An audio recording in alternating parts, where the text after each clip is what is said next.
శబ్దాలు సూచిస్తున్నటువంటిది ఒకే ఒక అక్షరతత్వాన్ని.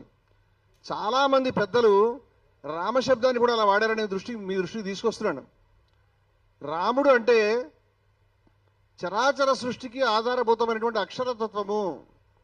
రాముడు అంటే చరాచర సృష్టికి ఆధారభూతమైనటువంటి పరమతత్వము అనేటువంటి భావనతో, బ్రహ్మం అనేటువంటి భావనతో, ఆత్మ అనే భావనతో అనేక మంది వాడారు. కబీరు రాముని గురించి వాడినప్పుడు కబీరు పౌరాణిక రాముని గురించి, పురాణంలో వర్ణించిన, రామాయణంలో వర్ణించిన రాముని గురించి మాట్లాడడం లేదు. అక్షరతత్వమైనటువంటి రామతత్వాన్ని గురించి మాట్లాడుతున్నాడు.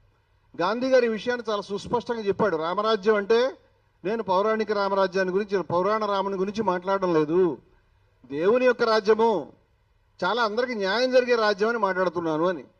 అంచేత రాముడు అనగానే ఒకటే ఒక దృక్కోణం లేదని అర్థం చేసుకోవాలని చెప్తున్నాను నేను. అంచేత ఒకటి, రాముడు అనగా పరతత్వము, అక్షరతత్వము అనేటువంటి భావన ఒకటి. అలాగే రాముడు దేవుడు, ఆయన దగ్గర అంత న్యాయమే ఉంది అనేటువంటి ఒక కోట్లాది మంది యొక్క విశ్వాసము, భావన ఒకటి. రెండు, వాల్మీకి రామాయణంలో ఉన్నటువంటి కథలు, వర్ణనలకు సంబంధించిన విషయం ఒకటి. వాల్మీకి రామాయణంలో ఏముంది నిజంగా ఎంతమంది చదివారో తెలియదు. వాల్మీకి రామాయణం లోపలికి వెళ్ళేవాళ్ళు కాదు. చాలామంది అనేక రామాయణాలు మన మధ్య ఉన్నాయి. అది భాస్కర రామాయణం, మొల్ల రామాయణం కానివ్వండి, ఉత్తర భారతదేశంలో తులసి రామాయణం కానివ్వండి, లేదా కమ్మ రామాయణం కానివ్వండి, కొన్ని వందల రామాయణాలు ఉన్నాయి. ఈ రామాయణాల్లో చిన్న వేరియేషన్స్, పెద్ద వేరియేషన్స్ కూడా ఉంటాయి. జనబాహుళ్యంలో రాముడికి సంబంధించినటువంటి అనేక గాథలు, కథలు, పాటలు, ప్రస్తావనలు ఉన్నాయి. అంచేత ఇక్కడ మనం మాట్లాడుకుంటున్నప్పుడు నేను ఈ విషయాన్ని చెప్తున్నాను. గతంలో కూడా నేను ఈ విషయాన్ని ప్రకటించి ఉన్నాను. I will repeat all this again. ఏమిటంటే, నేను ద్వేషాన్ని, అసమానత్వాన్ని వ్యతిరేకిస్తున్నాను. ద్వేషము, అసమానత్వము అది వేదంలో ఉన్నా, పురాణంలో ఉన్నా, స్మృతుల్లో ఉన్నా, ఎక్కడెక్కడ ఉన్న అంశాలని మేము వ్యతిరేకిస్తాం, మేము కట్టుబడం. అటువంటి ద్వేషాన్ని, అసమానత్వాన్ని చెప్పే సూత్రాలకి, వాటి కట్టుబడిన హిందువులు మేము కాదు అంటున్నాం. ఇలా అంటున్నాం అంటే అక్కడ ఉన్నాయని కాదు, ఉంటే అని చెప్తున్నాం. మాకు అవగాహన అయినంత వరకు మన ధర్మంలో ప్రధానమైనటువంటి వేదం కానీ, ఉపనిషత్తులు కానీ, వీటిల్లో అసమానత్వం కంటే సమానత్వానికే పెద్దపీట వేశారు. ఋగ్వేదంలో సమానత్వ సూక్తాన్ని చెప్పారు. ఉపనిషత్తు సర్వము ఈశ్వరమయమని ప్రకటించింది. ఈశావాస్యమిదం సర్వం యత్కించిత్ జగత్యాం జగత్ అని ప్రకటించింది. సమస్తాన్ని తన ఆత్మలో చూడమని ప్రకటించింది. అంచేత తతోన విజుగుప్సతే, ద్వేషం లేదు అని ప్రకటించింది. ఈ అద్భుతమైనటువంటి ఈ ధర్మం ఏదైతే ఉన్నదో, ఈ ధర్మాన్ని మేము అదే విధంగా అవగాహన చేసుకుని ఉపనిషత్తుల యొక్క సర్వము ఈశ్వరతత్వాన్ని దర్శించగలిగేటువంటి తత్వం కానివ్వండి, సమస్తంలోనూ ఈశ్వరత్వాన్ని దర్శించగలిగినటువంటి తత్వం కానివ్వండి, ఆత్మతత్వం అంటారు దాన్ని, ఆత్మతత్వం, ఇది మన ధర్మం యొక్క కేంద్రం అని మా అభిప్రాయం. అందువల్ల మేము ఈ విషయాన్ని చాలా కాలంగా చెప్తూ ఉన్నాం, మా రచనలో కానీ, మా ప్రచురణలో కానీ. నేను ఎక్కడైనా జయ శ్రీరామని కానీ, సీతారామని కానీ అంటున్నానంటే అక్షరతత్వాన్ని, పరతత్వానికి జేజేలు పలికేందుకు మాత్రమే అంటున్నాను అని చెప్తున్నాను నేను. దాని అర్థం రామాయణంలో ఉన్నటువంటి ప్రతి మాటని, ప్రతి లైను నేను అంగీకరిస్తున్నాను కాదు.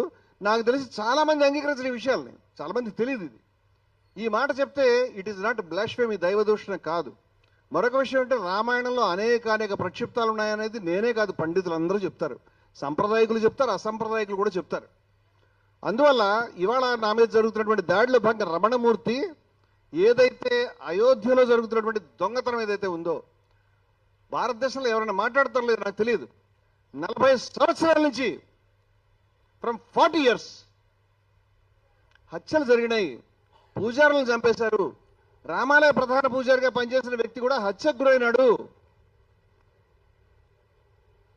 అలాగే రామాలయ ఉద్యమంలో ప్రధానమైన పాత్ర పోషించిన నిర్మోహి అఖాడాకు చెందిన వాళ్ళు ఎప్పటి నుంచో ఇక్కడ డబ్బులకు సంబంధించి గోల్మాల్ జరిగింది, లూటీ జరిగింది అని చెప్తున్నారు. 2017లో సంత్ సీతారామదాస్ గారు 1400 కోట్ల కుంభకోణం జరిగిందని చెప్పాడు. 1989, 1990లోనే బాబా లాల్దాస్ గారు ఈ విషయాల్ని చర్చ జరగకూడదని, ఈ విషయాలకు సంబంధించినటువంటి చర్చ జరగకూడదని చాలా మంది కోరుకుంటా ఉన్నారు. ఈ విషయాలు మేము మాట్లాడుతున్నామని మా మీద బ్రాండింగ్ చేయడానికి ప్రయత్నం చేస్తూ ఉన్నారు. అంచేత రామాలయ ఉద్యమానికి సంబంధించినటువంటి మేము చేస్తున్నటువంటి ప్రతిపాదనలు ఏవైతే ఉన్నాయో 40 సంవత్సరాల నుంచి ప్రజాస్వామికవాదులు, విజ్ఞులు ఈ మాటలు వినాలని నేను కోరుకుంటున్నాను. 40 సంవత్సరాల నుంచి బాబా లాల్ దాస్ గారు ఏ విధంగా చనిపోయారు, వారు రామాలయ ప్రధాన పూజారి, వారు చనిపోకముందు కోట్ల రూపాయల నిధులు గోల్మాల గారిని ఎందుకు చెప్పారు 89-90లో. అదేవిధంగా ఆయన రాజకీయ జోక్యాన్ని, రాజకీయ నాయకులు మతంలో జోక్యం కల్పించుకోవడానికి వ్యతిరేకించి అమానుషంగా తుపాకీ కాల్పులకు గురి చనిపోయినాడు ఆయన. అలాగే వీరు నిర్మోహి అఖాడా యొక్క బాధ్యులు, వారి యొక్క ప్రతినిధి సంత్ సీతారాం దాస్ గారు 1400 కోట్ల రూపాయల కుంభకోణం. ఇవేమి మాట్లాడలేదు యూట్యూబర్లు. నన్ను విమర్శించే వాళ్ళకి ఈ దృష్టిలో ఇవేమి విషయాలు కాదు.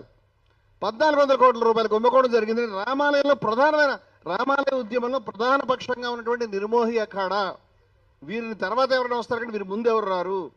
ఈ నిర్మోహి అఖాడా ప్రతినిధులు చెప్తూ ఉన్నారు కదా, హనుమాన్ గడి మహంత్ అయినటువంటి జ్ఞానదాస్ గారు ఇటువంటి దొంగతనాలు జరిగినాయి, విద్వేషాన్ని పెంచారు, రాజకీయ జోక్యం ఉందని మొత్తుకుంటూ ఉన్నారు కదా. రాజకీయాలని మతంలోకి తీసుకురావద్దని బాబా లాల్ దాస్ గారు ఆ రోజే ఆయన బాధపడ్డారు కదా. బాబా లాల్ దాస్ గారు ఆద్వాని గారి రథయాత్ర ఆపమని, ఈ నిధులకి రాజకీయానికి డబ్బులు సంపాదించుకోవడానికి రాజకీయానికి రాముడిని వాడొద్దని ఆ రోజే కోట్ల రూపాయలు విదేశాల నుంచి వచ్చాయని బ్యాంక్ అకౌంట్లో చెక్ చేయమని చెప్పారు కదా. బ్యాంక్ అకౌంట్లకు సంబంధించి నోటీస్ ఇచ్చినటువంటి ఇన్కమ్ ట్యాక్స్ అధికారి విబి గుప్తా అనేటువంటి వ్యక్తి అనేకమైనటువంటి బెదిరింపులకి లోనై చిట్ట చివరికి సస్పెండ్ అయినాడు కదా, విహెచ్పికి నోటీస్ ఇచ్చినటువంటి వ్యక్తి. ఈ విషయాలను నేను ప్రస్తావించినట్టు ఎవరైనా ప్రస్తావించడం నాకు తెలియదు. ఆ తర్వాత ఏ విధంగా రాజకీయాల్లోకి రామాలయాన్ని ఉపయోగించుకున్నారు, అదేవిధంగా 1989-90 నుంచి మొదలు పెట్టుకుని ఏ గుడికి చరిత్రలో వసూలు చేయని విధంగా ఇవాళ ఎంతసేపు ఈ కుంభకోణం జరిగిందంటే కేవలం ఈ మధ్య ట్రస్ట్ ఏర్పడిన తర్వాత గత 2 నెలలు 3 నెలలు జరిగిన విషయాలే మాట్లాడుతున్నారు కానీ 40 సంవత్సరాల నుంచి జరిగిందని ఎవరు మాట్లాడడం లేదని నేను బాధపడుతున్నాను. 40 సంవత్సరాల నుంచి ఎంతమంది నెత్తురు దారబోశారో, ఎంతమంది బాధపడ్డారు, వాళ్ళ ప్రస్తావన ఇక్కడ రావడం లేదు కదా అని నేను బాధపడుతున్నాను. మరి వాళ్ళు చేసినటువంటి ఆరోపణలకు విలువ లేదా? నిర్మోహి అఖాడా హిందూ వ్యతిరేక అవుతుందా? బాబా లాల్ దాస్ గారు రామాలయ ప్రధాన పూజారి అవుతారా? 50 నుంచి 60 మంది పూజారుల్ని అయోధ్యలో హత్య చేశారని ఆయన 89-90లో చెప్పారు కదా. వాళ్ళ పేర్లు కూడా మనకి నెట్లో దొరుకుతూ ఉన్నాయి, వాళ్ళు చెప్తా ఉన్నారు కదా. ఆ విషయాలపైన ఎవరు ఎప్పుడు చర్చించారా? వాళ్ళందరూ హిందూ వ్యతిరేకులేనా, వాళ్ళందరూ దేశ వ్యతిరేకులేనా? ఇవన్నీ ప్రశ్నలు నేను వేస్తా ఉన్నాను. అదేవిధంగా ఈ చర్చలో ఆ రోజే నేను ఈ విధంగా రాజకీయాలకి రాముడి బొమ్మని మోదీ గారి పక్కన ఉపయోగించవచ్చునా,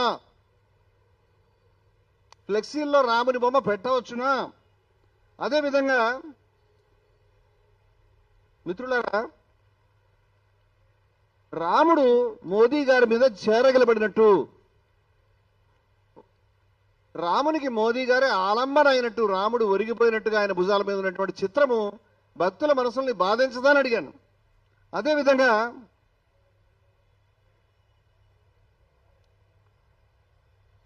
రాముడికి మోదీ గారే దారి చూపిస్తున్నట్టు ఉండేటువంటి దృశ్యాలు ఇవి